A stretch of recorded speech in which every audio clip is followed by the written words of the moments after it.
Assalamualaikum warahmatullahi wabarakatuh. Alhamdulillah, segala puji hanya milik Allah Subhanahu wa Ta'ala, Zat yang Maha menciptakan segala yang ada di alam semesta ini dan mencukupi kebutuhan secara sempurna. Hanya kepada Allah kita meminta dan memohon perlindungan. Salawat dan salam semoga selalu terlimpah kepada baginda Nabi Muhammad Sallallahu Alaihi Wasallam. Pada kesempatan kali ini, izinkanlah saya untuk menyampaikan kultum singkat pada hari ini yang bertema mengingat kebaikan orang lain. Rasulullah Sallallahu Alaihi Wasallam bersabda, barang siapa yang tidak berterima kasih kepada manusia, maka dia tidak bersyukur kepada Allah. Hadis riwayat Tirmizi. Saudaraku, ada dua hal penting yang harus kita ingat. Yang pertama, kebaikan orang lain kepada kita, dan yang kedua, keburukan kita kepada orang lain. Namun, ada juga dua hal yang harus kita lupakan. Yang pertama, kebaikan kita kepada orang lain, dan yang kedua, keburukan orang lain kepada diri kita. Mengapa demikian? Karena yang membahayakan diri kita bukanlah perbuatan orang lain.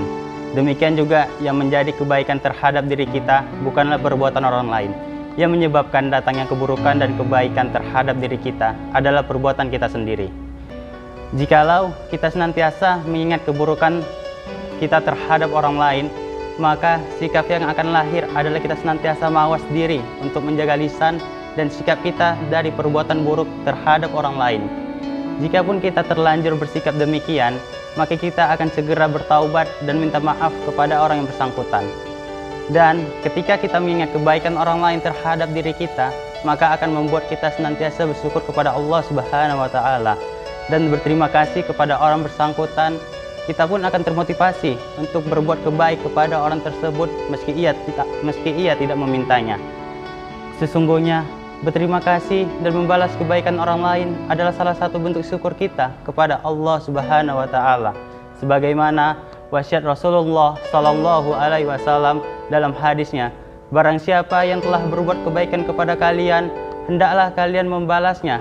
Jika kalian tidak mampu membalasnya, maka berdoalah untuknya hingga kalian tahu bahwa kalian telah bersyukur.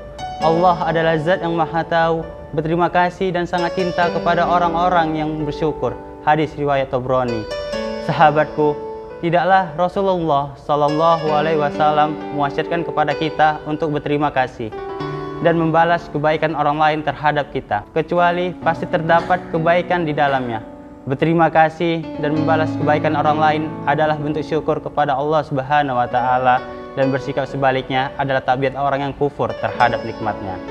Semoga kita termasuk orang-orang yang selalu ingat kebaikan orang lain kepada kita dan membalasnya dengan ucapan terima kasih serta perbuatan baik. Dan semoga kita termasuk orang-orang yang pandai bersyukur kepadanya. Amin ya rabbal alamin. Demikian kultum singkat yang bisa saya sampaikan. Bila ada kata, saya mohon maaf sebesar-besarnya. Billahi taufiq wal hidayah. Wassalamualaikum warahmatullahi wabarakatuh.